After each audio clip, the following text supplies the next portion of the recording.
जय हिंद दोस्तों।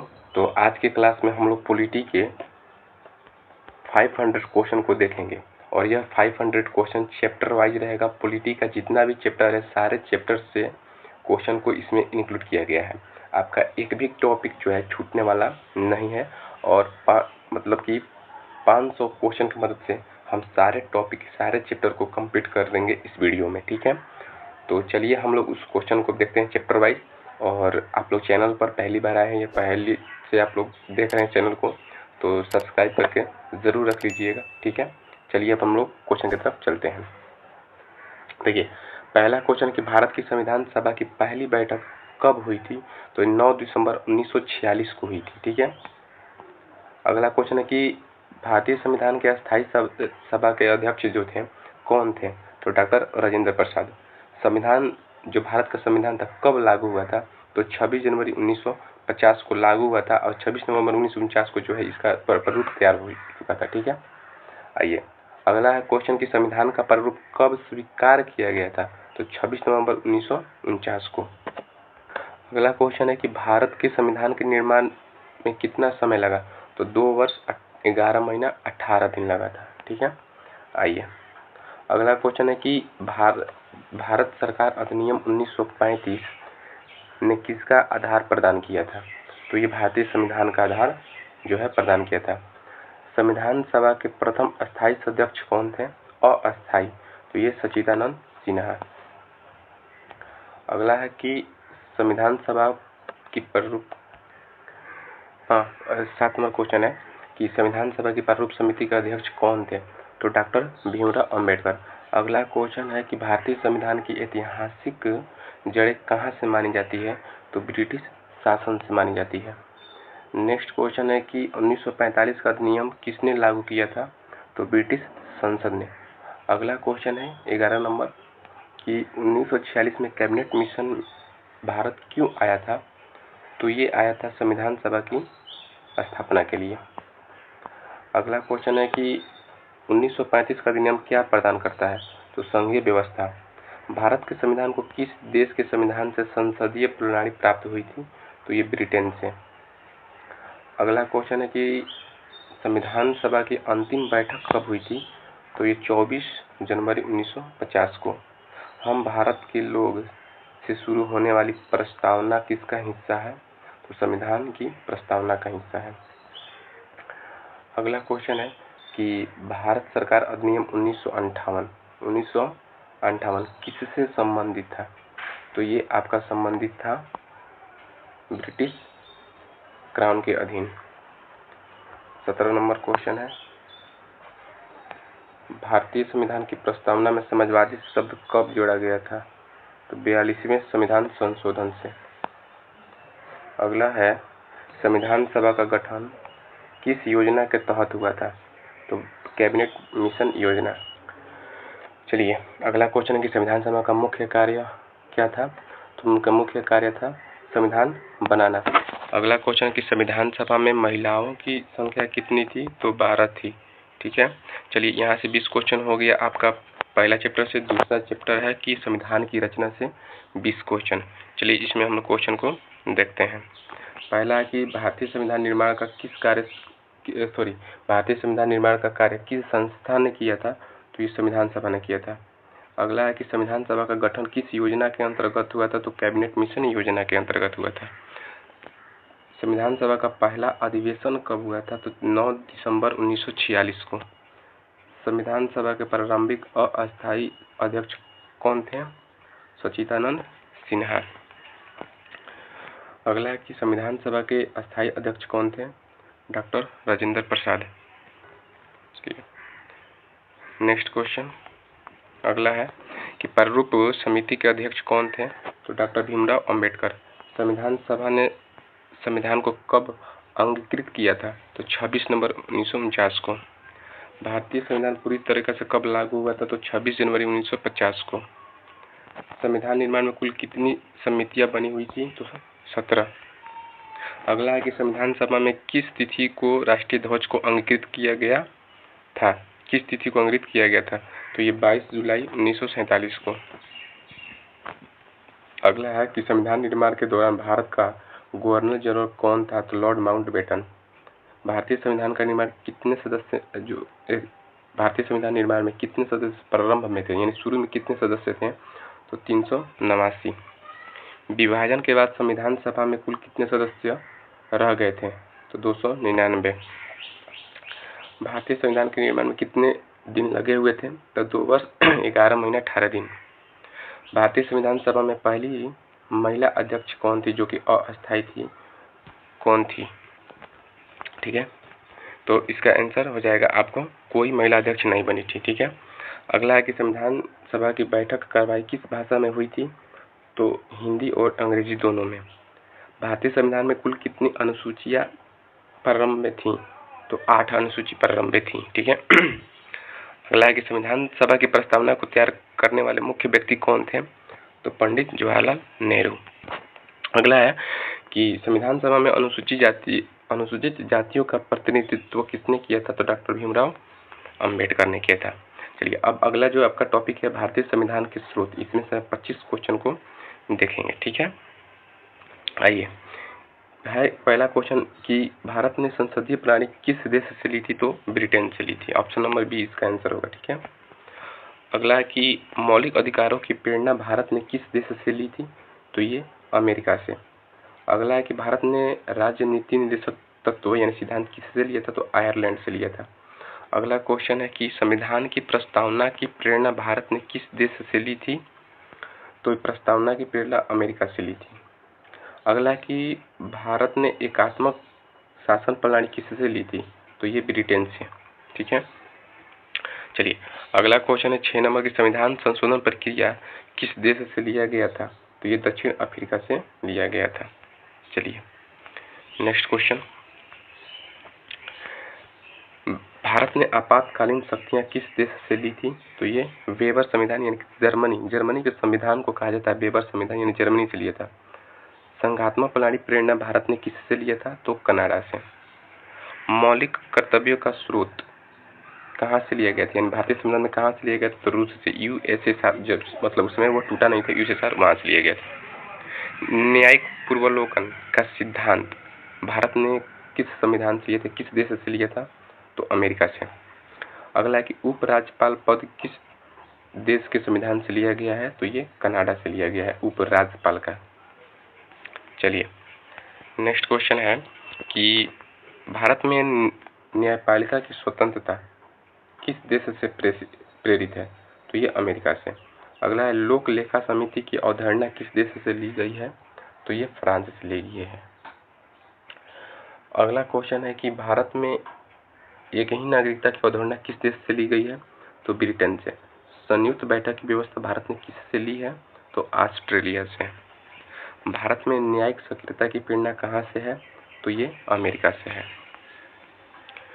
अगला क्वेश्चन है कि अनुच्छेद 368 जो संविधान संशोधन की प्रक्रिया है किस देश से लिया गया है? तो दक्षिण अफ्रीका से।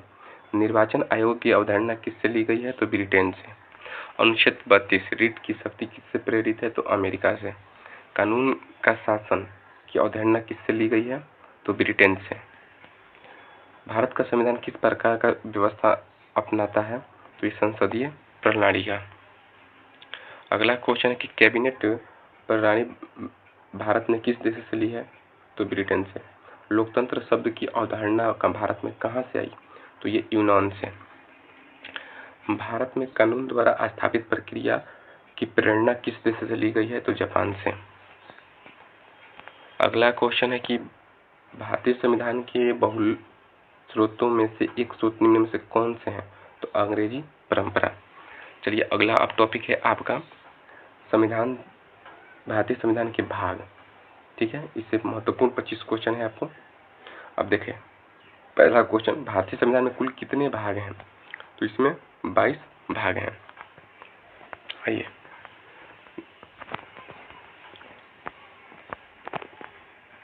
दो नंबर क्वेश्चन, संविधान, एक सेकेंड, संविधान का भाग किससे संबंधित है? तो ये संघ और उसका राज्य क्षेत्र से। संविधान का भाग 3 किससे संबंधित है? तो मूल अधिकार से। संविधान का भाग 4 किससे संबंधित है? तो नीति निर्देशक तत्व से। मौलिक कर्तव्य को संविधान में किस भाग में जोड़ा गया था? तो 4 के ए में यानी कि क में। संविधान के किस भाग में केंद्र सरकार की शक्तियां वर्णित हैं? तो 5 में। अगला है कि संविधान 6 किससे संबंधित है? तो राज्य सरकार से। संविधान का सबसे लंबा भाग कौन सा है? तो भाग 6। संघ और राज्य क्षेत्र का उल्लेख किस भाग में है? तो भाग 1 में। संविधान का भाग 11 किससे संबंधित है? तो यह है केंद्र और राज्य के बीच संबंध। अगला है कि पंचायतों से संबंधित प्रावधान किस भाग में है? तो भाग 9 में है। नगर पालिका से संबंधित प्रावधान किस में है? तो ये भी जो है भाग 9 के हैं, लेकिन ए में है यानी कि क में। ठीक है, आइए अनुसूचित जनजाति क्षेत्रों के प्रशासन का उल्लेख किस में है? तो भाग 10 में। संघ की कार्यपालिका किस भाग में है? तो भाग 5 में। राज्य की कार्यपालिका किस भाग में है? तो भाग 6 में। न्यायपालिका से संबंधित प्रावधान किस भाग में है? तो भाग 5 में। अब है कि नागरिकता से संबंधित प्रावधान किस भाग में है? तो ये भाग 2 में है। अगला है कि भाषा से संबंधित प्रावधान किस भाग में है? तो ये है आपका भाग जो है 17 में है। अब है कि संविधान का भाग 4 संविधान का भाग 4 नहीं, संविधान का भाग 14 किससे संबंधित है? तो राज्यपाल से संबंधित है। अगला है कि बीज संपत्ति अनुबंध और वादों का उल्लेख किस भाग में है? तो भाग 12 में है। निर्वाचन से संबंधित प्रावधान 21 नंबर क्वेश्चन है, संविधान के किस भाग में आते हैं? तो ये 15 में आते हैं, भाग 15 में। अगला है कि संविधान के किस भाग में आपातकाल का उपबंध है? तो ये 18 में। आइए अगला क्वेश्चन है कि संविधान संशोधन से संबंधित प्रावधान किस भाग में है? तो भाग 20 में है। अस्थायी संक्रमणकालीय और विशेष उपबंध किस भाग में है? तो भाग है आपके 21 में। अगला क्वेश्चन है कि संविधान का अंतिम भाग कौन सा है? तो ये 22वां भाग है। चलिए नेक्स्ट आपका जो टॉपिक है वह है भारत की प्रस्तावना, और यहाँ से हम लोग 15 महत्वपूर्ण क्वेश्चन को देखेंगे। पहला है कि भारतीय संविधान की प्रस्तावना की शुरुआत किन शब्दों से हुई है? तो हम भारत के लोग से। दूसरा क्वेश्चन है कि भारत की प्रस्तावना को किस संविधान संशोधन द्वारा जो है जोड़ा गया था? तो ये 42वां संविधान संशोधन से जोड़ा गया था। अगला है कि 42वें संविधान संशोधन में प्रस्तावना में कौन कौन से शब्द को जोड़ा गया था? तो धर्मनिरपेक्ष, समाजवाद, अखंडता। ठीक है। अगला है कि भारतीय संविधान की प्रस्तावना किस देश से प्रेरित है? तो यह अमेरिका से प्रेरित है। अगला क्वेश्चन है कि प्रस्तावना में गणराज्य का अर्थ क्या होता है? तो इसका अर्थ होता है जनता द्वारा चुने गए प्रमुख। अगला क्वेश्चन है 6 नंबर की न्याय, सामाजिक, आर्थिक और राजनीतिक प्रस्तावना के किस भाग में आता है? तो ये उद्देश्यिका में आता है। प्रस्तावना में कुल कितनी बार जो है प्रस्तावना में कितनी बार न्याय शब्द का प्रयोग हुआ है? जो न्याय शब्द है प्रस्तावना में कितनी बार आया है? तो ये आया है आपको 3 बार। चलिए 8 नंबर क्वेश्चन है कि बंधुत्व का तात्पर्य है, यह है भाईचारा से। अगला की प्रस्तावना में वर्णित अखंडता शब्द किस शब्द से जोड़ा गया है? तो 42वें संविधान संशोधन से जोड़ा गया है। प्रस्तावना में किस अनुच्छेद के अंतर्गत आते हैं? प्रस्तावना किस अनुच्छेद के अंतर्गत आते हैं? तो ये प्रस्तावना किसी अनुच्छेद का भाग नहीं है, ये अलग से जोड़ा गया है। संविधान की प्रस्तावना को क्या कहा जाता है? तो ये संविधान की आत्मा कहा जाता है। अगला की प्रस्तावना की न्यायिक मान्यता किस किस में हुई थी? केशवानंद भारती मामला में। अगला है कि संविधान की प्रस्तावना क्या दर्शाती है? तो संविधान की भावना और मूल उद्देश्य। समाजवादी शब्द का अर्थ क्या होता है? तो ये राज्य द्वारा अर्थव्यवस्था का संचालन होता है। नेक्स्ट क्वेश्चन है कि प्रस्तावना का भारत के संविधान में क्या स्थान है? तो ये मूलभूत और मार्गदर्शक है। चलिए अगला आपका टॉपिक है संघ और उसका राज्य क्षेत्र। ठीक है, तो इसमें पहला क्वेश्चन है कि भारतीय संविधान में संघ और राज्य क्षेत्र किस भाग में है? तो ये भाग 1 में है। अगला है क्वेश्चन कि भारतीय संविधान का अनुच्छेद 1 किससे संबंधित है? देखिए यहाँ पर एक ऑप्शन नागरिकता है, लेकिन नागरिकता तो है नहीं, तो इसका आंसर हो जाएगा सी, भारत का नाम और क्षेत्रीय स्वरूप। अगला क्वेश्चन है कि भारत को राज्यों का संघ किस अनुच्छेद में कहा गया है? तो अनुच्छेद 1 में। अगला है कि भारत का अधिकार का भारत का आधिकारिक नाम क्या है? तो आधिकारिक नाम है भारत, अर्थात कि इंडिया। भारत में नए राज्यों का निर्माण कौन कर सकता है? तो संसद कर सकता है। 6 नंबर क्वेश्चन की अनुच्छेद 2 किससे संबंधित है? तो ये संबंधित है विदेशी राज्य को भारत में सम्मिलित करना। अगला क्वेश्चन के अनुच्छेद 3 का संबंध किससे है? तो अनुच्छेद 3 का संबंध राज्यों का पुनर्गठन से। नेक्स्ट क्वेश्चन है किसी राज्य की सीमाओं में परिवर्तन करने के लिए संसद क्या करती है? तो विधेयक पारित करती है। संसद किसी राज्य का नाम बदल सकती है, राज्य की सहमति जरूरी नहीं है। इसमें राज्य की सहमति जरूरी नहीं है। अगला है किसी राज्य को विभाजित करने का अधिकार किसके पास है? तो ये संसद के पास है। भारत में राज्यों की संख्या कितनी है? तो ये 28 है 2025 तक। वर्तमान में केंद्र शासित प्रदेशों की संख्या कितनी है? तो ये 8 है। ठीक है, आइए अगला क्वेश्चन है आपका 13 नंबर। जम्मू कश्मीर को विशेष दर्जा किस अनुच्छेद के अंतर्गत प्राप्त है? तो 370। जम्मू कश्मीर को पूर्ण राज्य का दर्जा कब समाप्त हुआ था? तो ये 2019 में। भारत में राज्य पुनर्गठन आयोग कब बना? तो 1953 में। राज्य पुनर्गठन अधिनियम कब पारित हुआ था? तो 1956 में। तेलंगाना राज्य कब बना था? तो 2014 में। दादर नागर हवेली और दमन द्वीप का विलय किस वर्ष हुआ था? 2020 में। अनुच्छेद 4 किससे संबंधित है?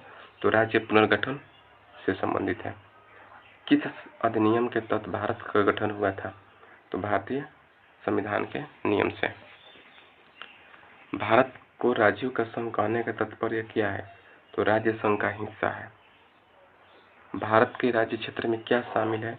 तो उपरोक्त सभी शामिल है। राज्य भी है, केंद्र शासित भी है और भारत द्वारा प्रशासित क्षेत्र भी है।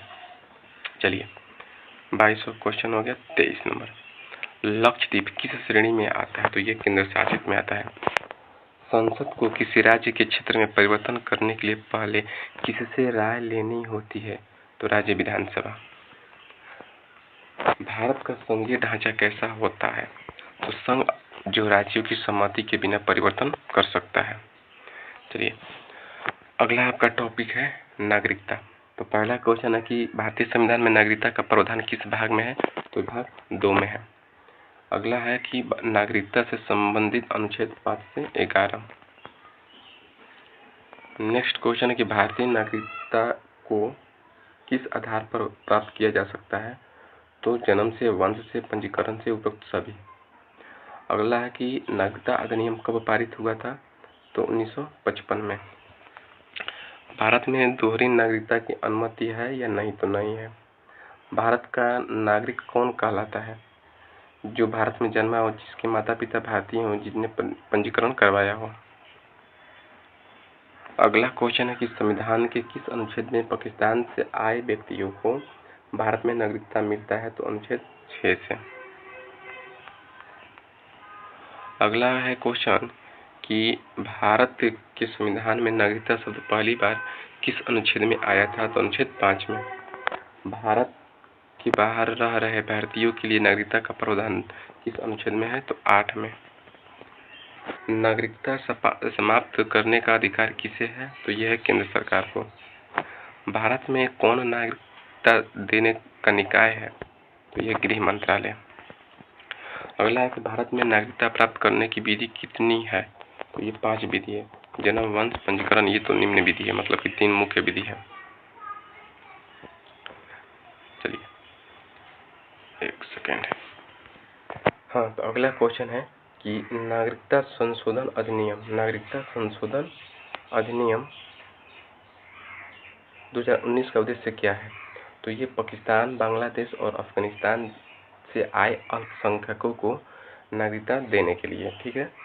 अगला क्वेश्चन है कि कौन सा अनुच्छेद कहता है कि संसद नागरिकता संबंधित कानून बनाएगी? तो अनुच्छेद 11 कहता है। अगला क्वेश्चन है कि किस अधिनियम के तहत विदेशी नागरिकता को भारत की नागरिकता दी जाती है? तो ये नागरिकता अधिनियम 1955। ठीक है, चलिए अब जो है आपका अगला टॉपिक है मौलिक अधिकार। तो मौलिक अधिकार में पहला क्वेश्चन है कि मौलिक अधिकार संविधान के किस भाग में है। तो मौलिक अधिकार संविधान के भाग 4 में है। ठीक है, सॉरी, भाग 4 नहीं, भाग 3 में है मौलिक अधिकार। आइए, मौलिक अधिकार संविधान के किस अनुच्छेदों में वर्णित है। तो ये अनुच्छेद आपको 14 से 32। ठीक है, अगला है क्वेश्चन कि कितने प्रकार के मौलिक अधिकार हैं। तो 6 प्रकार के जो है मौलिक अधिकार हैं। अगला है कि संविधान का कौन सा अनुच्छेद कानून के समक्ष समानता प्रदान करता है। तो ये अनुच्छेद 14 है। अनुच्छेद 17 किससे संबंधित है। तो अस्पृश्यता का उन्मूलन यानी छूत का उन्मूलन। अगला क्वेश्चन है कि संविधान का कौन सा अनुच्छेद विवेक की स्वतंत्रता को मान्यता देता है। तो ये अनुच्छेद 25। अगला है कि कौन सा अनुच्छेद जो है वाणी, अभिव्यक्ति, आंदोलन, सभा स्वतंत्रता करने की आजादी देता है। तो 19। किस अनुच्छेद में जीवन और व्यक्तित्व स्वतंत्रता का अधिकार है। तो ऑप्शन नंबर 21। अगला है कि 21 के क में यानी 21 के ए में किस प्रकार से संबंधित है। तो यह है शिक्षा का अधिकार। अगला है कि बंधुआ मजदूरी को समाप्त करने की व्यवस्था किस अनुच्छेद में है। तो अनुच्छेद 23 से संबंधित है। ठीक है, आइए अगला है कि अनुच्छेद 24 क्या निर्दिष्ट करता है। तो अनुच्छेद जो 24 है वो आपको जो है जो आश्रम मतलब कि बाल आश्रम है, इनकी बाल आश्रम जो है उसको ये निर्दिष्ट करता है। ठीक है, अगला है क्वेश्चन नंबर मौलिक अधिकारों का संरक्षण कौन करता है। तो न्यायपालिका करता है। संविधान का कौन सा अनुच्छेद रीट याचिका का अधिकार देता है। तो अनुच्छेद 32। मौलिक अधिकार किस देश के संविधान से प्रेरित है। तो अमेरिका से। मौलिक अधिकारों की आत्मा किस अनुच्छेद को कहा जाता है। तो अनुच्छेद 32 को कहा जाता है। अनुच्छेद 15 में क्या दिया गया है। तो अनुच्छेद 15 में दिया गया है आपको लिंग, धर्म, जाति आदि के आधार पर भेदभाव। अगला क्वेश्चन है कि किस अनुच्छेद के अंतर्गत धार्मिक स्वतंत्रता दी गई है। तो ये अनुच्छेद जो है ए भी है और ये आपको बी भी है, सॉरी सी है और ये आपका मतलब कि दोनों है। अगला है कि अनुच्छेद 18 में क्या समाप्त किया गया है। तो उपाधियों का अंत कर दिया गया है। प्राकृतिक न्याय का उपबंध किस अनुच्छेद में है। तो ये अनुच्छेद 21 में है। अनुच्छेद 16 किससे संबंधित है। तो अवसरों की समानता नहीं लोक नियोजन। अगला है कि रिट याचिका कौन से न्यायालय में दाखिल किया जा सकता है। तो दोनों में, सर्वोच्च न्यायालय और उच्च न्यायालय दोनों में। ठीक है, आइए 22 नंबर है कि किस अनुच्छेद में धर्मनिरपेक्षता की बात कही गई है। तो प्रस्तावना में। ठीक है, अगला है कि मौलिक अधिकार कौन देता है। तो संविधान देता है। क्या राज्य आपातकाल में मौलिक अधिकार को निलंबित किए जा सकते हैं। तो कुछ अधिकार को निलंबित कर सकता है। किस अधिकार को राइट टू कॉन्स्टिट्यूशनल रिमाइंडेज कहा जाता है। तो ये आपको अनुच्छेद 32 कहा जाता है। अनुच्छेद 22 क्या प्रदान करता है। तो ये है गिरफ्तारी और निरोध के विरुद्ध संरक्षण करता है। आइए अगला है कि मौलिक अधिकार किस प्रकार के अधिकार हैं। तो ये न्याय संगत अधिकार है। शिक्षा का अधिकार संविधान में कब जोड़ा गया था। तो ये 86वें संविधान संशोधन से। अगला है कि कौन सा अनुच्छेद कहता है कि राज्य में कोई धर्म नहीं होगा। तो 27। अगला क्वेश्चन कि धर्म, भाषा, लिपि आदि के संरक्षण का प्रावधान किस अनुच्छेद में है। तो ये अनुच्छेद 29 और 30 दोनों में, यानी ऑप्शन नंबर डी। अगला है कि अनुच्छेद 20 किससे संबंधित है। तो ये अपराध और दंड से सुरक्षा के लिए संबंधित है। बालकों को धार्मिक शिक्षा से रोकने की व्यवस्था किस अनुच्छेद में है। तो ये अनुच्छेद जो है आपका 28 में है। अगला है कौन सा अनुच्छेद नागरिकों को संस्कृति और शिक्षा संबंधी अधिकार प्रदान करता है। तो ये है आपको अनुच्छेद 29। संविधान के अनुसार मौलिक अधिकार किसके विरुद्ध लागू होते हैं। तो ये राज्य के विरुद्ध। संविधान का संविधान का अनुच्छेद 13 किससे संबंधित है? तो ये कानून की असंवैधानिकता से। चलिए अगला जो आपका टॉपिक है ये है राज्य के नीति निर्देशक तत्व। ठीक है, DPSP। तो इसमें क्वेश्चन है कि राज्य नीति के निर्देशक तत्व संविधान के भाग किस में आते हैं? जो कि आपके भाग 4 में आते हैं। ठीक है, अगला है कि राज्य के नीति निर्देशक तत्व संविधान के किन अनुच्छेदों के अंतर्गत वर्णित है? तो 36 से 11। अगला है कि राज्य के नीति निर्देशक तत्व किसके निर्देशात्मक होते हैं? तो ये केंद्र और राज्य सरकार के। अगला है कि राज्य नीति निर्देशक तत्व किस देश से प्रेरित है? तो ये है आयरलैंड से। अगला है कि राज्य नीति निर्देशक तत्व संविधान के कौन से उद्देश्य को दर्शाते हैं? तो ये सामाजिक और आर्थिक न्याय। राज्य के नीति निर्देशक तत्व कानून नहीं है, परंतु उनका पालन अनिवार्य है। उनका पालन केवल किया जाता है। ऑप्शन और है इधर आपके सामने, वैकल्पिक है और ये संविधान के हिस्सा नहीं है, वे न्यायिक द्वारा लागू किए जा सकते हैं। तो इसका जो है आपको ऑप्शन नंबर बी जो कि उधर ये वैकल्पिक है, इसका आंसर होगा। अगला क्वेश्चन है कि राजनीतिक तत्व का उल्लंघन होने पर नागरिक क्या कर सकते हैं? तो कोई अधिकार इनको नहीं है। अगला है कि संविधान में कुल कितने राजनीति निर्देशक तत्व हैं? तो ये 15 है। नीति के निर्देशक तत्वों में शिक्षा का अधिकार शामिल है? तो हाँ। अगला है कि राज्य के नीति निर्देशक तत्वों में किस अनुच्छेद में सामाजिक सुरक्षा का उल्लेख है? तो ये है ऑप्शन नंबर बी, अनुच्छेद 43 में। चलिए अगला है कि राज्य के नीति निर्देशक तत्व किस अनुच्छेद में पर्यावरण संरक्षण का उल्लेख करते हैं? तो ये 48 के ए में।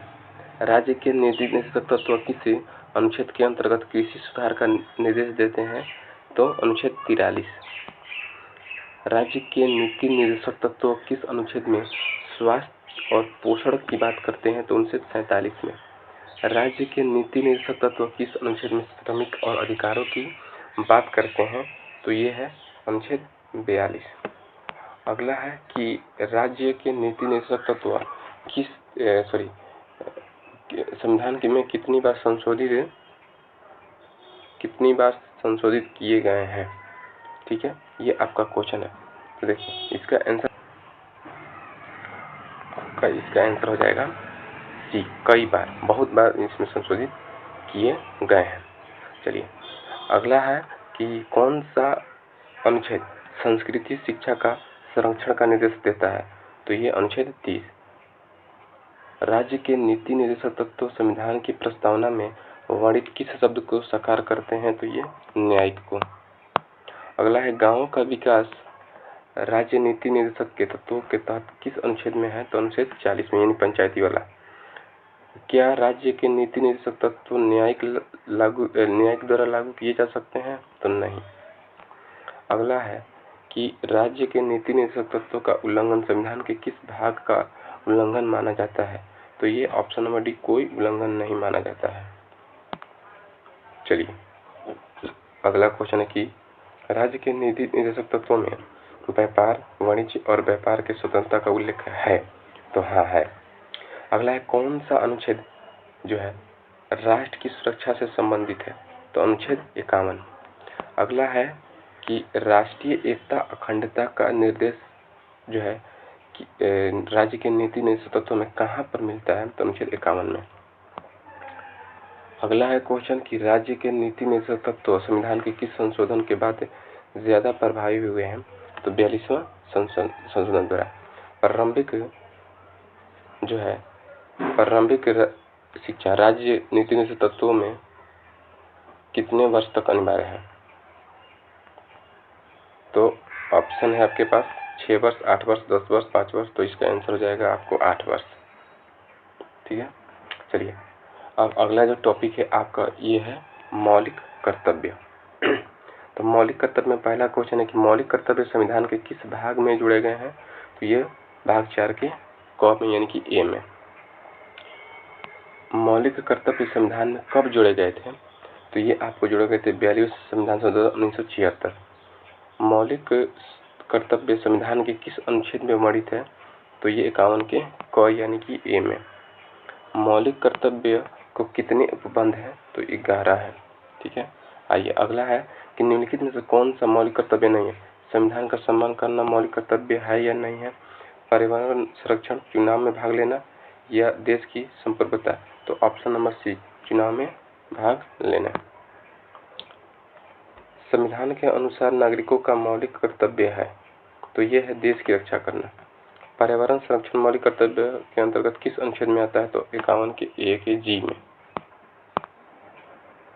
चलिए अगला क्वेश्चन है कि मौलिक कर्तव्य का उल्लंघन करने पर दंडात्मक कार्रवाई, एक सेकेंड, दंडात्मक कार्रवाई क्या हो सकती है? तो संभव नहीं है। मौलिक कर्तव्य का उद्देश्य है कि नागरिक के मौलिक कर्तव्यों को समझना। अगला है कि मौलिक कर्तव्य का पालन किसे करना चाहिए? केवल वयस्कों को या सभी नागरिकों को या केवल सरकारी कर्मचारियों को? तो सभी नागरिकों को करनी चाहिए। अगला है क्वेश्चन कि मौलिक कर्तव्य संविधान का अनिवार्य हिस्सा है। हाँ। मौलिक कर्तव्य का उल्लंघन किसके द्वारा निर्धारित किया जाता है? तो यह है कोई निर्धारण नहीं है। संविधान के किस संशोधन द्वारा मौलिक कर्तव्य को जोड़ा गया था? तो 42वां संशोधन 1976। मौलिक कर्तव्य को किस प्रकार के आदर्श से संबंधित है? तो ये नैतिक है। मौलिक कर्तव्य का संबंध किस से है? राज्य से है, समाज से, संविधान से या सभा से? तो संविधान से है। ठीक है। चलिए अगला जो आपका टॉपिक है वह है संघीय कार्यपालिका। पहला क्वेश्चन है कि भारत की संघीय कार्यपालिका का प्रमुख कौन करता है? तो राष्ट्रपति। भारत के राष्ट्रपति का कार्यकाल कितना होता है? तो 5 वर्ष का होता है। राष्ट्रपति का निर्वाचन किसके द्वारा किया जाता है? तो निर्वाचन मंडल द्वारा किया जाता है। राष्ट्रपति निर्वाचन में कौन कौन शामिल होते हैं? तो संसद के सदस्यों के सभी राज्यों की विधानसभाओं के सदस्यों का निर्वाचन मंडल। ठीक है। आइए अगला क्वेश्चन है कि भारत के उपराष्ट्रपति का कार्यकाल कितने वर्षों का होता है? तो ये 6 वर्ष का होता है। उपराष्ट्रपति का निर्वाचन कौन करता है? तो लोकसभा राज्यसभा के सदस्यों का निर्वाचन मंडल। प्रधानमंत्री की नियुक्ति कौन करता है? तो राष्ट्रपति। संघीय कार्यपालिका में कौन कौन शामिल होते हैं? तो राष्ट्रपति, उपराष्ट्रपति, प्रधानमंत्री और मंत्री परिषद। प्रधानमंत्री किसका प्रमुख होता है? तो मंत्री परिषद का। अगला है कि मंत्री परिषद का गठन किस अनुच्छेद के अंतर्गत आता है? तो अनुच्छेद 75। मंत्री परिषद की जिम्मेदारी किसके प्रति होती है? तो लोकसभा के प्रति होती है। प्रधानमंत्री की सहायता के लिए कौन नियुक्त करता है? तो ये है आपको राष्ट्रपति। भारत के राष्ट्रपति कितनी बार पूर्व निर्वाचन हो सकते हैं? तो सीमित नहीं है। अगला है कि मंत्री परिषद का सामूहिक उत्तरदायित्व किसके प्रति होता है? तो ये होता है लोकसभा के प्रति। अगला है कि राष्ट्रपति की कौन सी शक्ति है? तो यह है विधि शक्ति है, न्यायिक शक्ति है, कार्य शक्ति है, उपरोक्त सभी है। भारत के राष्ट्रपति को किस प्रकार से पद से हटाया जा सकता है?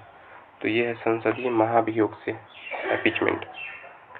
राष्ट्रपति की नियुक्ति के लिए न्यूनतम आयु क्या होती है? तो 35 वर्ष। उपराष्ट्रपति कौन सी संस्था के अध्यक्ष होते हैं? तो ये राज्यसभा। चलिए अगला क्वेश्चन है कि प्रधानमंत्री के बिना मंत्री परिषद की नियुक्ति संभव है? तो ये नहीं। ठीक है। चलिए अगला है क्वेश्चन कि राष्ट्रपति का विविध जो सलाहकार होता है वो कौन होता है? तो ये होता है आपको मुख्य न्यायाधीश। अगला है कि प्रधानमंत्री का पदभार ग्रहण करने की न्यूनतम आयु कितनी होती है? तो 25 वर्ष। भारत की कार्यपालिका की संरचना का प्रमुख सिद्धांत है क्या है? तो यह मंत्री परिषद की सामूहिक जिम्मेदारी होती है। अगला है कि प्रधानमंत्री की नियुक्ति के बाद उसे किसकी विश्वास मत की प्राप्त करनी होती है? तो लोकसभा की। मंत्री परिषद में कितनी संख्या में सदस्य हो सकते हैं? तो 15% लोकसभा सदस्य हो सकते हैं। चलिए अगला है कि मंत्री परिषद के सदस्य बनने के लिए न्यूनतम आयु कितनी होनी चाहिए? तो 25 वर्ष। राष्ट्रपति की घोषणा पर किसे कार्यकारी शक्तियां मिलती है? तो ये मंत्रिपरिषद को। संघीय कार्यपालिका की सर्वोच्च शक्ति किसके पास होती है? तो राष्ट्रपति के पास। राष्ट्रपति के खिलाफ महाभियोग की प्रक्रिया कौन शुरू कर सकता है? तो लोकसभा। कार्यपालिका के सदस्यों को संसद के सामने जवाबदेह बनता है लोकसभा। अगला क्वेश्चन है कि भारत के राष्ट्रपति की नियुक्ति से पहले शपथ किस अनुच्छेद के तहत ली जाती है? तो ये 60 के अंतर्गत ली जाती है और 61 से जो है महाभियोग लगाया जाता है। चलिए अब अगला टॉपिक है आपका जो है संसद है। ठीक है, तो संसद टॉपिक से 35 महत्वपूर्ण क्वेश्चन को देखेंगे।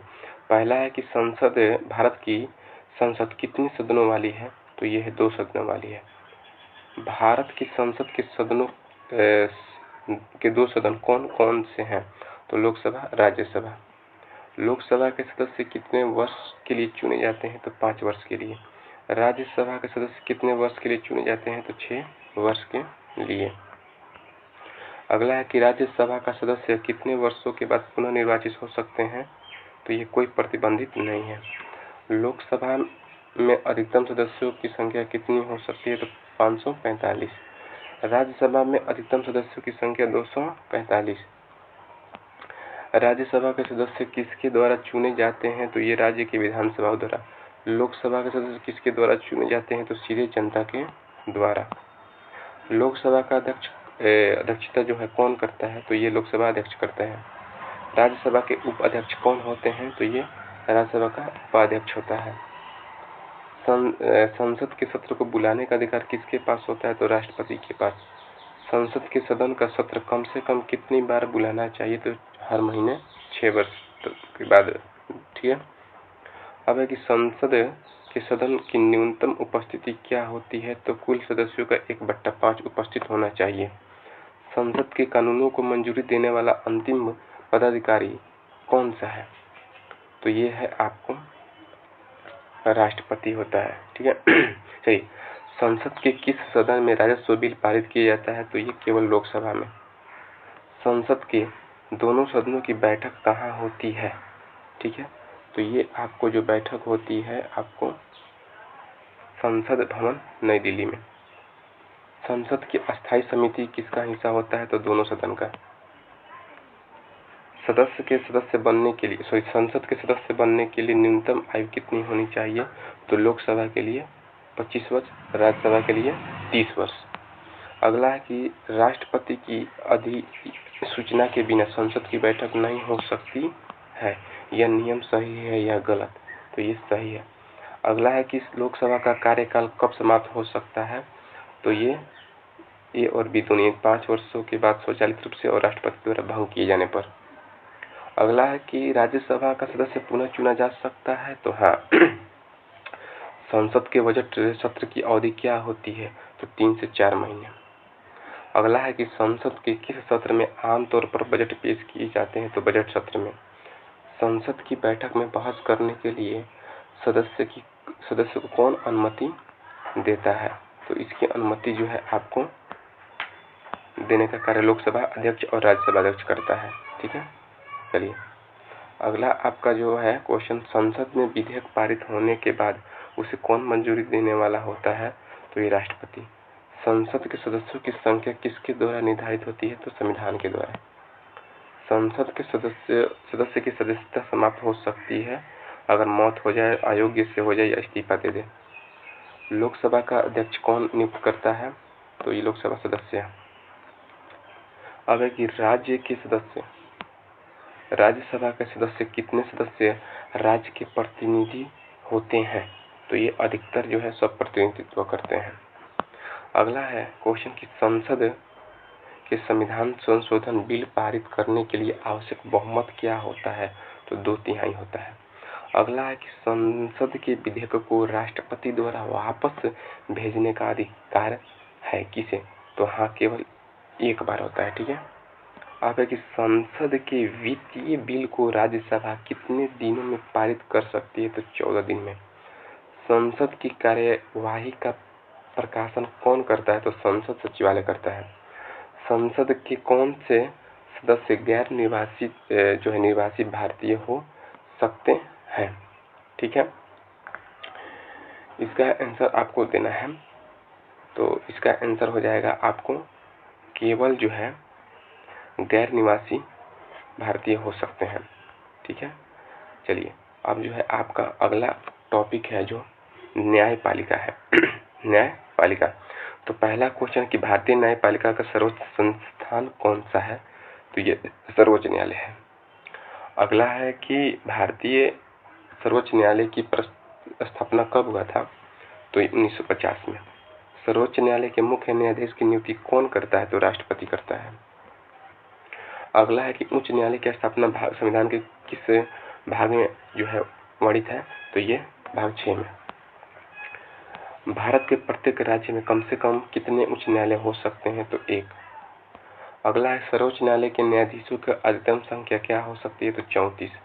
अगला है कि सर्वोच्च न्यायालय के न्यायाधीशों की न्यूनतम उम्र कितनी होनी चाहिए, तो ये 35 वर्ष होनी चाहिए।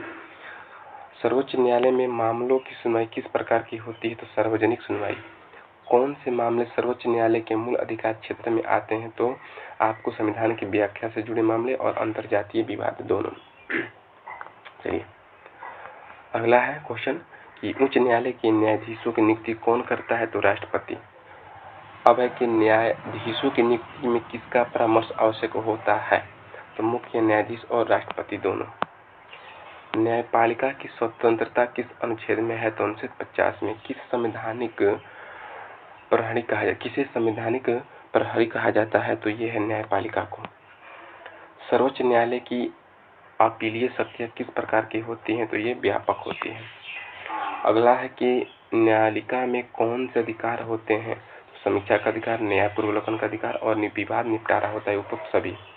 रिट याचिका का अधिकार सर्वोच्च न्यायालय को किस अनुच्छेद के अंतर्गत प्राप्त है, तो ये अनुच्छेद 32 के अंतर्गत प्राप्त है। नेक्स्ट क्वेश्चन है कि न्यायालय के निर्णय का जो चुनौती दे सकता है कौन, तो ये केवल सर्वोच्च न्यायालय दे सकता है। न्यायपालिका की न्यायिक समीक्षा किसका कार्य है, तो ये संविधान के अनुच्छेद की जो है संवैधानिक जांचना और सरकार के फैसलों का समीक्षा। अगला है कि आपको उच्च न्यायालयों की क्षेत्राधिकार सीमाएं किसके द्वारा निर्धारित होती है, तो ये संसद के द्वारा होती है। ठीक है, आइए अगला है क्वेश्चन कि उच्च न्यायालयों में न्यायाधीश की नियुक्ति के लिए न्यूनतम वर्ष कितना होता है, तो 35 वर्ष होता है। अगला क्वेश्चन है कि भारतीय न्यायालिका की संरचना का मुख्य आधार क्या है, तो ये संविधान है। अगला है कि न्यायपालिका में आधारिकता का अर्थ क्या होता है, तो ये विवादों को सुनाने की शक्ति। न्यायपालिका का न्याय स्वतंत्रता क्यों आवश्यक है, तो न्याय में निष्पक्षता के लिए।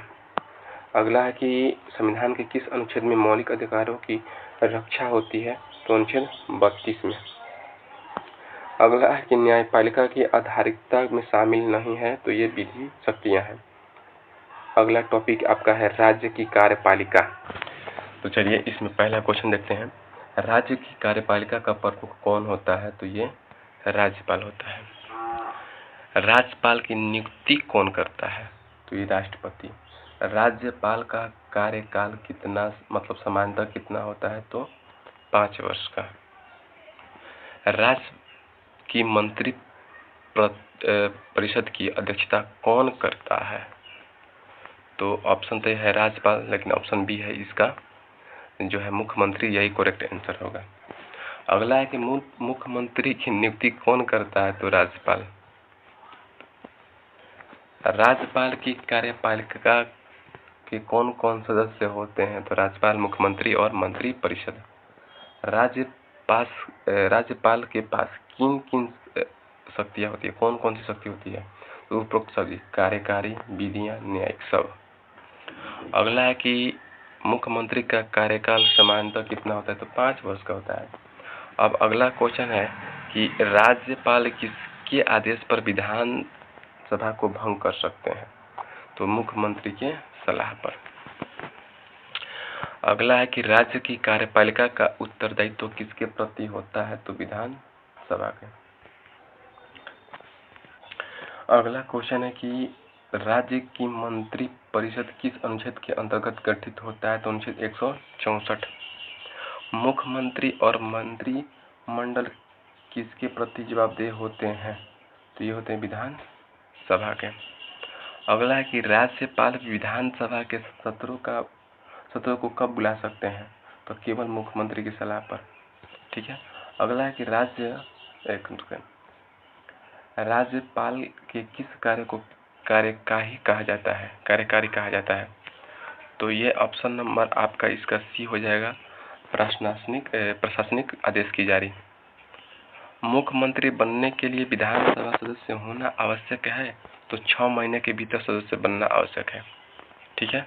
चलिए अब जो है अगला आपका टॉपिक है राज्य विधानमंडल। तो पहला क्वेश्चन है कि राज्य विधानमंडल कितने प्रकार के होते हैं? तो ये 1 सदन 2 सदन दोनों प्रकार के होते हैं। कौन से राज्य में द्विसदनीय विधानमंडल होता है? बिहार में है। राज्य के विधानमंडल के दोनों सदनों के नाम क्या है? तो विधानसभा और विधान परिषद। चलिए अगला है कि राज्य विधानसभा के सदस्यों का कार्यकाल कितना होता है? तो 5 वर्ष का होता है। राज्य विधान परिषद के सदस्यों का कार्यकाल कितना होता है? तो 6 वर्ष का होता है। ये विधान परिषद है, ये विधानसभा है। चलिए अगला क्वेश्चन है कि राज्य विधान परिषद के सदस्यों का चुनाव कैसे होता है? तो ये जो है राज्य विधानसभाओं के द्वारा होता है। अगला क्वेश्चन है कि राज्य विधान परिषद के सदस्यों की अधिकतम संख्या कितनी हो सकती है? तो 1/3 विधानसभा सदस्यों की संख्या। अगला क्वेश्चन है कि राज्य विधानसभा के अध्यक्ष का नाम क्या होता है? तो इसका जो नाम है आपको विधान परिषद में 1 सेकेंड, तो आंसर इसका स्पीकर होगा। ठीक है। आइए अगला है कि राज्य विधान परिषद के अध्यक्ष को क्या कहा जाता है? तो चेयरमैन। अगला है कि राज्य विधान मंडल की बैठक किसके नेतृत्व में होती है? तो ये स्पीकर या चेयरमैन में। अगला है कि राज्य विधानमंडल की अधिसूचना जारी करने का अधिकार किसके पास होता है? तो ये राज्यपाल के पास होता है। अगला है कि राज्य विधानसभा को भंग करने का अधिकार किसके पास होता है? तो राज्यपाल के पास होता है। राज्य विधान परिषद के सदस्य किसके द्वारा नियुक्त किए जाते हैं? तो ये राज्यपाल के द्वारा। ठीक है। अब है कि राज्य विधानमंडल के सदस्यों की न्यूनतम आयु क्या होती है? तो 25 वर्ष। राज्य विधान परिषद के सदस्यों को किस प्रकार से चुना जाता है? तो सीधे जनता के द्वारा। अगला क्वेश्चन है कि राज्य विधान परिषद को किस प्रकार समाप्त किया जा सकता है? तो राज्य विधानसभा के प्रस्ताव के द्वारा। राज्य विधान परिषद के सदस्यों की नियुक्ति की अवधि क्या होती है? तो 6 वर्ष होती है। अगला है आपका कि राज्य विधान परिषद में कितने सदस्य निर्वाचित होते हैं? तो ये होते हैं 3/4। अगला है कि राज्य विधान मंडल के सदस्यों को वेतन और भत्ते कौन निर्धारित करता है? तो राज्य विधान मंडल स्वयं। अगला है कि राज्य विधान मंडल के विधेयकों को मंजूरी देने वाला अंतिम पदाधिकारी कौन होता है? तो राज्यपाल। चलिए अब जो है आपका अगला टॉपिक है केंद्र राज्य संबंध। तो केंद्र राज्य संबंध से पहला क्वेश्चन है कि भारत में केंद्र और राज्य के बीच संबंध किस अनुच्छेद में वर्णित है? तो 245 से 263। अगला है कि केंद्र और राज्य के बीच शक्तियों का विभाजन किस तालिका में दिया गया है? तो ये तीनों अनुसूची में दिया गया है। ठीक है। अगला है केंद्र की सूची में कितने विषय हैं? तो ये 97 है। राज्य की सूची में कितने विषय हैं? तो ये है आपके 47 यानी 47। समवर्ती सूची में कितने विषय हैं? तो 66 है। अगर केंद्र और राज्य के कानून एक ही विषय पर टकराते हैं तो किसका कानून प्राथमिक होता है? तो केंद्र का कानून। अगला कि केंद्र सरकार को राज्य के कार्यों में हस्तक्षेप करने का अधिकार किस स्थिति में होता है? तो राज्य की स्वायत्तता खत्म होने पर, आपातकाल या राज्य के अनुशासित पर। तो उपरोक्त सभी हो जाएगा।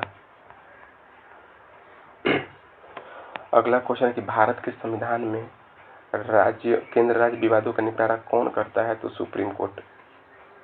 नेक्स्ट है कि केंद्र राज्य संबंध को मजबूत करने के लिए कौन सी समिति गठित होती है? तो वित्त आयोग। अगला है वित्त आयोग का कार्य क्या होता है? तो केंद्र और राज्यों के बीच करों का वितरण करना। अगला है कि केंद्र राज्य संबंधों की मुख्य विशेषता क्या है, तो ये संघीय प्रणाली है। नेक्स्ट है कि भारत में केंद्र और राज्य सरकारों के बीच संबंध किस प्रकार के होते हैं, तो ये है अधिमुखी संघीय। नेक्स्ट क्वेश्चन है कि केंद्र सरकार द्वारा राज्य सरकारों के लिए अनुदान देने की शक्ति किस अनुच्छेद में है, तो अनुच्छेद 275 में है।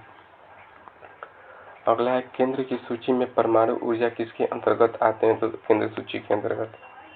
केंद्र के अधीन राज्य सरकारों के लिए उपराज्यपाल किस प्रकार है, तो संवैधानिक प्रमुख। केंद्र सरकार द्वारा राज्य में राष्ट्रपति शासन लगाने का अधिकार किस अनुच्छेद में है, तो 356। केंद्र सरकार के बीच वित्तीय संबंधों का सबसे प्रमुख माध्यम क्या है, तो वित्त आयोग है। 18 है कौन से विषय केंद्र और राज्य दोनों के अधिकार में आते हैं, तो शिक्षा। केंद्र राज्य संबंधों में राज्य परिषद की भूमिका क्या है, तो विधान परिषद में चर्चा। भारत में केंद्र और राज्य के बीच विवादों को सुलझाने के लिए किसका भूमिका जो है सर्वोत्तम है, तो ये है आपका सुप्रीम कोर्ट। चलिए अगला टॉपिक है निर्वाचन। ठीक है, निर्वाचन से पहला क्वेश्चन है कि भारत में चुनाव आयोग की स्थापना कब हुई थी, तो 1950 में। भारत के पहले चुनाव आयुक्त कौन थे, तो आपको बताना, इसका आंसर हो जाएगा सैयद मोहम्मद सलीम। भारत में चुनाव आयोग की स्वतंत्रता किस अनुच्छेद में वर्णित है, तो यह 324। अगला है कि भारत में कौन सी पार्टी चुनाव लड़ सकती है, तो राष्ट्रीय, क्षेत्रीय और निर्दलीय उम्मीदवार सभी। भारत में चुनाव प्रणाली मतदान न्यूनतम आयु कितनी है, तो यह 18 वर्ष। चुनाव आयोग के सदस्यों की संख्या कितनी होती है, तो 3। अगला है कि एक सेकेंड,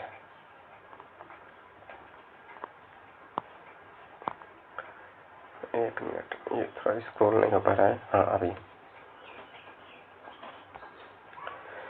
चुनाव आयोग के अध्यक्ष जो है उनकी सदस्य कितने कार्यकाल के होते हैं, तो 3 वर्ष, 5 वर्ष, 6 वर्ष या 8 वर्ष, ऐसे ऑप्शन है। तो आपका जो है इसमें करेक्ट आंसर हो जाएगा ऑप्शन नंबर जो है आपका सी हो जाएगा, मैंने कि ये 3-4 नहीं होते हैं। एक सेकेंड, तो इसका आंसर हो जाएगा या तो वे 6 वर्ष के हो, मतलब उनका कार्यकाल हो जाए, या जो है उनकी उम्र 65 वर्ष हो जाए। अगला है कि भारत में लोकसभा चुनाव कितने वर्ष में एक बार होते हैं, तो 5 वर्ष। राज्य विधानसभाओं के चुनाव कितने वर्षों में होते हैं, तो 5 वर्ष। भारत में चुनाव के दौरान मतदान को कौन सी पहचान पत्र दिखाना अनिवार्य है, तो ये है वोटर आई कार्ड, मतदान पहचान पत्र। हालांकि भारत में चुनाव में का पहली बार प्रयोग हुआ था जो ईवीएम कब हुआ था, तो 1998 में। चलिए अगला क्वेश्चन, एक सेकेंड। हाँ, भारत में चुनाव में आयोग को संविधान द्वारा कितनी स्वतंत्रता दी गई है, ये पूर्ण स्वतंत्रता दी गई है, पूर्ण स्वतंत्रता। चलिए तो अगला इसमें अब क्वेश्चन है कि चुनाव आयोग चुनाव की कितनी बार निगरानी कर सकता है, तो सभी प्रकार के चुनाव की निगरानी वह कर सकता है।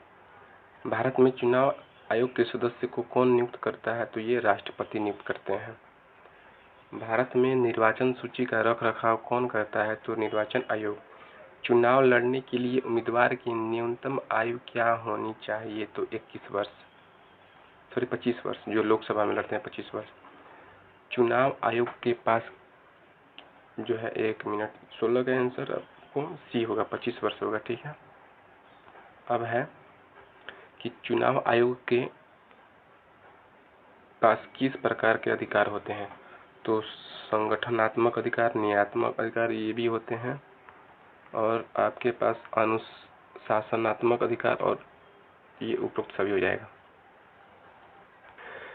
अगला क्वेश्चन कि भारत में चुनाव संबंधित विवादों का निपटारा कौन करता है, तो चुनाव आयोग का अदालत, इलेक्शन ट्रिब्यूनल।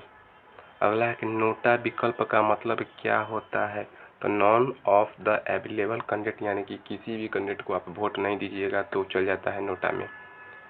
चुनाव आयोग द्वारा मतदान सूची में नामांकन के लिए अधिकतम आयु जो है सीमा क्या है, तो कोई आयु सीमा नहीं है। चलिए अगला आपका टॉपिक है राजभाषा। तो पहला क्वेश्चन कि भारत की राजभाषा कौन सी है, तो हिंदी है। संविधान के किस अनुच्छेद में हिंदी को राजभाषा घोषित किया गया है, तो अनुच्छेद 343 में। संविधान के अनुसार अंग्रेजी भाषा को भारत की स्वराजभाषा के रूप में कब तक प्रयोग किया जाना था, तो 65 तक, यानी 1965। ठीक है, 65 बोल दिए। अगला है कि भारत में किन राज्यों में अंग्रेजी भाषा को आधारिक भाषा के रूप में स्वीकार किया गया, तो कर्नाटक, केरल, तमिलनाडु, नागालैंड भी है उधर पूर्वोत्तर में। हिंदी भाषा के प्रचार प्रसार के लिए कौन सी संस्था कार्य करती है, तो केंद्रीय हिंदी संस्था। अगला है आपका जो क्वेश्चन है 6 नंबर, राजभाषा के विकास के लिए केंद्र सरकार की कौन सी योजना है, तो यह है हिंदी दिवस। चलिए, तो इसमें अब अगला क्वेश्चन है कि राजभाषा हिंदी के अलावा कौन सी भाषा भारत में संविधान द्वारा मान्यता प्राप्त है, तो ये जो आपको मान्यता प्राप्त है, जो 22 भाषाओं को मान्यता प्राप्त है। भारत में राज्य भाषा जो है, राजभाषा हिंदी और अंग्रेजी के अलावा अन्य भाषाओं के लिए क्या प्रावधान है, तो क्षेत्रीय भाषाओं को भी अधिकार प्राप्त है। राजभाषा हिंदी के विकास के लिए कौन से दिन को राष्ट्रीय हिंदी दिवस मनाया जाता है, तो 14 सितंबर को। राजभाषा आयोग की स्थापना कब हुई थी, तो 1955 में। अगला है कि भारत में हिंदी भाषा के प्रचार प्रसार के लिए कौन सा मंत्रालय जिम्मेदार है, तो ये है राजभाषा आयोग। अगला है कि राजभाषा हिंदी को लेकर किस आयोग ने महत्वपूर्ण सुझाव दिए थे, तो राजभाषा आयोग जो है 1955। भारत की कौन सी भाषा संविधान के अनुसूची 8 में नहीं है, तो ये पंजाबी। भारत के अनुसार राज्यों को अपनी आधिकारिक भाषा निर्धारित करने का अधिकार किस अनुच्छेद के तहत है, तो 345।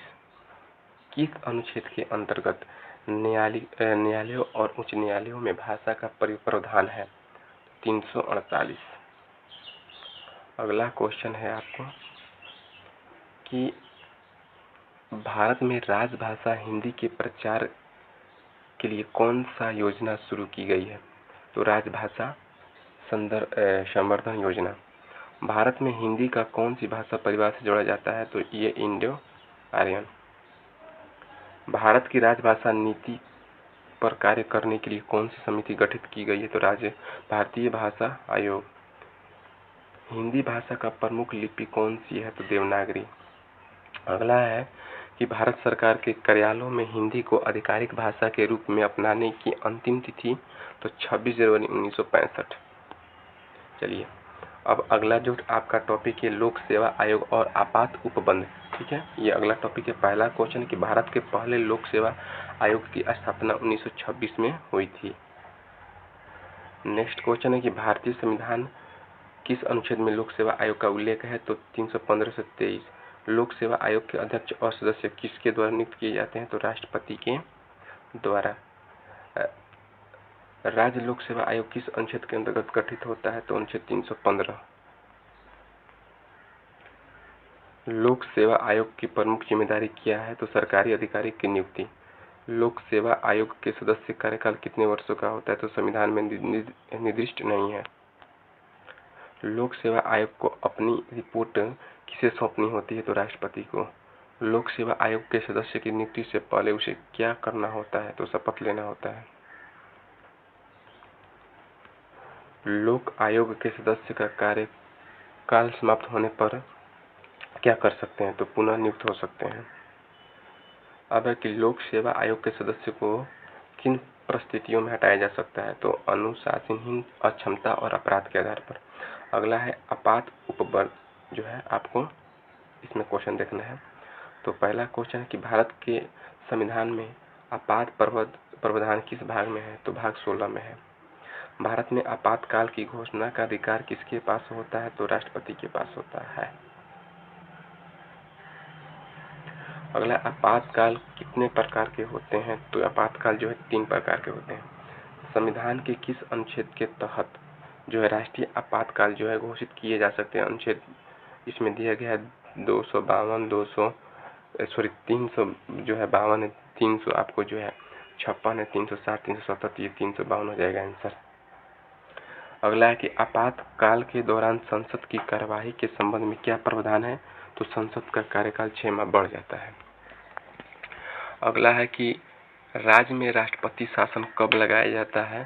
तो राज्य में सरकार काम न करे, राज्य में कानून व्यवस्था अच्छा ना हो, केंद्र सरकार राज्य से आदेश देती है, ठीक है। तब आपातकाल के दौरान कौन से मौलिक अधिकार को निलंबित किए जा सकते हैं? तो अधिकार 19।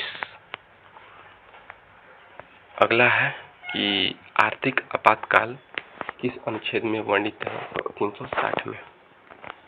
अब है कि आपातकाल की अवधि कितनी हो सकती है? तो 1 वर्ष अधिकतम। आपातकाल की घोषणा को संसद कितने दिनों तक के अंदर मंजूरी लेनी होती है? तो 30 दिन तक। आपातकाल के दौरान राज्य सरकारों का क्या होता है? तो उनके अधिकार केंद्र सरकार को हस्तांतरित कर दिया जाता है। कौन से अनुच्छेद के अंतर्गत आपातकाल लगाया जाता है? तो 52, 56, 60। अगला है आपको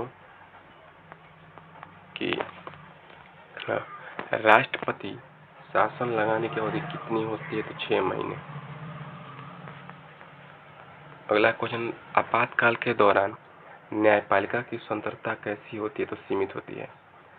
आपातकाल के दौरान संसद द्वारा किन अधिकारों को निलंबित किया जा सकता है? तो मौलिक अधिकार को। चलिए, अब अगला आपका टॉपिक है संविधान संशोधन। तो यह है पहला क्वेश्चन कि संविधान संशोधन जो है प्रक्रिया किस भाग में दी गई है? तो भाग 23। संविधान संशोधन के लिए प्रस्ताव संसद के किस सदनों में प्रस्तुत किया जाता है? तो दोनों सदनों में। अगला है कि संविधान संशोधन के लिए किस प्रकार का बहुमत आवश्यक है? तो विशेष बहुमत का। अगला है क्वेश्चन कि संविधान संशोधन विधेयक को पारित करने के लिए संसद के दोनों सदनों में कितनी उपस्थिति होनी चाहिए? तो 2/3 बहुमत। अगला है कि संविधान संशोधन के लिए किन मामलों में राज्यों की मंजूरी आवश्यक होती है? तो ये आपका जो है राज्य सरकार के अधिकारों के संबंधित। आपका नेक्स्ट क्वेश्चन है कि राज्यों की मंजूरी के लिए संशोधन विधेयक को कितने राज्यों में समर्थन की आवश्यकता होती है? तो ये आपका ए होते आधे राज्यों का समर्थन होता है। चलिए, नेक्स्ट क्वेश्चन है कि संविधान संशोधन के लिए राष्ट्रपति की अनुमति आवश्यक है? हाँ, तो नहीं होता है। ऑप्शन इसका होगा नहीं, ठीक है। अगला है कि संविधान में अब तक कितने संशोधन किए जा सके हैं? तो 25 तक जो है 105। संविधान संशोधन विधेयक जो है संसद में पेश करने से पहले किससे सलाह ली जाती है? तो प्रधानमंत्री कैबिनेट। संविधान के किस भाग में संशोधन के प्रावधान है? तो ये है 23। संविधान संशोधक विधेयक पर चर्चा कितने दिनों तक हो सकती है? तो असीमित नहीं है। अगला है कि संविधान संशोधन विधेयक पर मतदान किस प्रकार से होता है? तो गुप्त मतदान होता है। संविधान के किस अनुच्छेद में राष्ट्रपति के असमित का जो है प्रावधान है? तो अनुच्छेद 111। संविधान संशोधन में मूल ढांचे का सिद्धांत किस न्यायालय ने प्रतिपादित किया था? तो यह है सुप्रीम कोर्ट।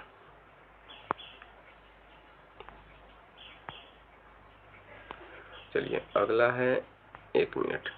अगला है आपका क्वेश्चन, कौन से संशोधन विधेयकों को संसद के दोनों सदनों में केवल विशेष बहुमत से पास किया जा सकता है? तो सामान्य मामलों में संशोधन। अगला है कि संविधान संशोधन के तहत कितने प्रकार के संशोधन होते हैं? तो ये होते हैं 3। अगला है कि संविधान में संशोधन के लिए 5 राज्यों की मंजूरी की आवश्यकता कब पड़ती है? जब न्यायालय के अधिकार क्षेत्र में बदलाव होते हैं। अगला है कि संविधान संशोधन कि कितने सदस्यों की उपस्थिति आवश्यक होती है? तो ये सदन के उपस्थित सदस्यों को 2/3। संविधान संशोधन विधेयक को किसे पेश किया जाता है? तो लोकसभा अध्यक्ष। अगला है कि संविधान संशोधन विधेयक को पारित करने के लिए कौन सा बहुमत जरूरी है? तो ये आपको जरूरी है विशेष बहुमत का, जो कि 2/3। अब अगला है क्वेश्चन कि संविधान कि किस अनुच्छेद में संशोधन विधेयक को राज्यों की मंजूरी देने का प्रावधान है? तो 368। अगला है कि संविधान संशोधन विधेयक पारित करने के बाद इसे लागू करने की जिम्मेदारी किसकी होती है? तो राष्ट्रपति की। अगला है कि संविधान संशोधन के द्वारा कौन सी समिति संसद में बनाई गई थी? तो संविधान समीक्षा संशोधन। अगला क्वेश्चन है आपके पास, संविधान जो है संविधान संशोधन के अंतर्गत राज्य के विधेयक पारित होने के लिए कौन सा आवश्यक है? तो ये है विशेष बहुमत। इसका विशेष बहुमत आंसर है। ठीक है। अगला है आपको 25 नंबर क्वेश्चन कि संविधान संशोधन विधेयक प्रस्तुत करने का अधिकार किसे है? तो कोई भी सांसद या मंत्री, मतलब संसद में ही। संविधान संशोधन विधेयक पर चर्चा किसके द्वारा नियंत्रित होता है? तो ये होता है संसद के अध्यक्ष। अगला है कि संविधान में जो है संशोधन की सबसे पहली बार शुरुआत कब हुआ था? तो 1951 में। संविधान संशोधन विधेयक की मंजूरी के बाद क्या जरूरी है? तो राष्ट्रपति का हस्ताक्षर। अगला क्वेश्चन है कि संविधान संशोधन के दौरान मूल अधिकार संशोधन को किस तरह माना जाता है? तो यह है विवाद प्रश्न। अगला क्वेश्चन है कि संविधान के किस भाग में संशोधन की प्रक्रिया है? तो 23 में है। चलिए अब जो है कुछ प्रमुख आपको संविधान संशोधन है जिससे महत्वपूर्ण 25 क्वेश्चन को हम लोग देखेंगे। पहला क्वेश्चन है कि भारतीय संविधान का पहला संशोधन कब हुआ था? तो 1951 में। पहले संशोधन का मुख्य उद्देश्य क्या था? तो मौलिक अधिकारों को सीमित करना। ठीक है। अब है आपका 3 नंबर क्वेश्चन कि 42वां संविधान संशोधन कब हुआ था? तो 1976 में। नेक्स्ट क्वेश्चन है कि 42वें संविधान संशोधन मिनी संविधान क्यों कहा जाता है? क्योंकि इसमें कई महत्वपूर्ण बदलाव हुए थे। यही इसका आंसर सही है। चलिए 5 नंबर जो आपका क्वेश्चन है, 42वें संविधान के संशोधन के द्वारा क्या शामिल किया गया था? तो निर्देशक तत्व। अगला है कि 44वें संविधान संशोधन का मुख्य उद्देश्य क्या था? तो आपातकाल के प्रावधानों का। अगला है कि 44वें संविधान संशोधन में किस अनुच्छेद को पुनः स्थापित किया गया था? तो 19 को। ठीक है। अगला है कि 92वें संशोधन किससे संबंधित है? पंचायत से संबंधित है। 73वां और 74वां जो संशोधन है किससे संबंधित है? तो पंचायत और नगर पालिका से है। अगला है कि 61 जो है 61वें संशोधन में क्या बदलाव किए गए थे? तो मतदान की न्यूनतम आयु जो है आपको निर्धारित की गई थी 18 वर्ष। अगला है कि 86वें संशोधन का विषय क्या था? तो शिक्षा का अधिकार था। अगला है कि 86वें संशोधन ने संविधान में कौन सा अधिकार प्राप्त हुआ? शिक्षा का मौलिक अधिकार। 91वें संविधान संशोधन किस पर विधेयक है? तो चुनाव खर्च के नियंत्रण पर। चलिए एक सेकंड आ जाइए। अब जो है आपका 14 नंबर क्वेश्चन है कि 101 संशोधन में क्या शामिल है? तो जीएसटी। 74 संशोधन के तहत क्या स्थापित है? तो नगर पालिका की व्यवस्था। जो है 79 संशोधन जो हुआ था, 79वां संशोधन, क्या उद्देश्य है इसका? तो दिल्ली की राष्ट्रीय राजधानी क्षेत्र घोषित करना। 25वें संशोधन के तहत क्या है? तो संविधान के राज्य पुनर्गठन आयोग। अगला है कि 80वें संविधान संशोधन का विषय क्या है? तो ये है राष्ट्रीय राजधानी क्षेत्र दिल्ली के लिए। नेक्स्ट क्वेश्चन है 91वां जो संविधान संशोधन का उद्देश्य क्या था? तो ये था चुनाव खर्च नियंत्रण करना। 42वें संविधान संशोधन के सिद्धांत को संविधान में शामिल किया गया था, तो इसमें सामाजिक, आर्थिक, धर्मनिरपेक्ष सभी। 44वां संविधान संशोधन का उद्देश्य क्या था? तो आपातकाल के दौरान मूल अधिकार की रक्षा। 73वां संशोधन के अंतर्गत अधिकार क्या था? तो ग्राम पंचायत वाला। अब है 74वां जो आपका था, 74वां संशोधन किसका प्रावधान किया? तो नगर पालिका का। आइए अगला क्वेश्चन है कि 61वें संशोधन ने मतदान की आयु, न्यूनतम आयु घटा गई, कितना हो? तो 18 हो गया। 42वां संशोधन ने संविधान की किस धारा को प्रभावित किया? तो इसमें मौलिक अधिकार, राज्य निर्देशित आपातकाल सब। 52वां संशोधन द्वारा क्या स्थापित किया गया? तो पंचायती राज का संवैधानिक अधिकार। 86वां संशोधन अंतर्गत आयु कितना कर दिया गया था? तो ये 6 से 14 वर्ष की आयु को निर्धारित वर्ग किया गया था। 101 किससे संबंधित है? तो जीएसटी से संबंधित है। रिपीटेड क्वेश्चन हो जा रहा है। 19वें संविधान में किस शहर को विशेष दर्जा मिला? दिल्ली। 44वां संविधान का 44वां संशोधन का विरोध मुख्य रूप से किसने किया था? तो जनता पार्टी ने। 73वां संशोधन के तहत कितने वर्षों में पंचायत राज चुनाव होगा? तो 5। 74वां संशोधन के अनुसार नगर पालिका कार्यकाल 5 वर्ष। अब है इसमें कि 86वें संशोधन के तहत शिक्षा का अधिकार किस अनुच्छेद में जोड़ा गया था? तो 21 की ए में, 19 में, या ऑप्शन है आपका ये है 15 या 25। तो उसका 21 की ए में यानी कि क में। अगला है कि 42वें संविधान संशोधन ने संविधान के कितने अनुच्छेद में परिवर्तन किए थे? तो ये 30 से अधिक। ठीक है, आई होप कि दोस्तों पॉलिटी का आप लोग सारा क्वेश्चन देखे होंगे और यकीन मानिए कि जितना भी पॉलिटी का क्वेश्चन हम कराए हैं, जितना क्वेश्चन कराए हैं पॉलिटी का, ये सब का सब इम्पोर्टेंट क्वेश्चन है। ठीक है, तो इसका पीडीएफ जो है आपको टेलीग्राम ग्रुप में मिल जाएगा और टेलीग्राम ग्रुप का लिंक जो है आपको इसी वीडियो के डिस्क्रिप्शन में मिलेगा। आप वहां से जो है इस पीडीएफ को प्राप्त कर सकते हैं। ठीक है, पैड ग्रुप में सारा पीडीएफ आपको जा रहा है। पीडीएफ लेना है तो पैड ग्रुप में ऐड हो जाइएगा। वहां पर साइंस का एनसीईआरटी का भी आपको जो है पूरा पीडीएफ दिया जाता है। एनसीईआरटी का भी पूरा पीडीएफ दिया जाता है साइंस का, तो वहां पर जा करके आप पीडीएफ ले सकते हैं पैड ग्रुप में, जिसका प्राइस कर दिया गया है 25 रुपये, पहले 49 रुपये थे। ठीक है, अगर वीडियो आपको अच्छा लग रहा है, कंटेंट अच्छा लग रहा है तो चैनल को सब्सक्राइब कर लीजिएगा। ठीक है, मिलते हैं किसी अगले सब्जेक्ट के साथ अगले वीडियो में, तब तक के लिए जय हिंद।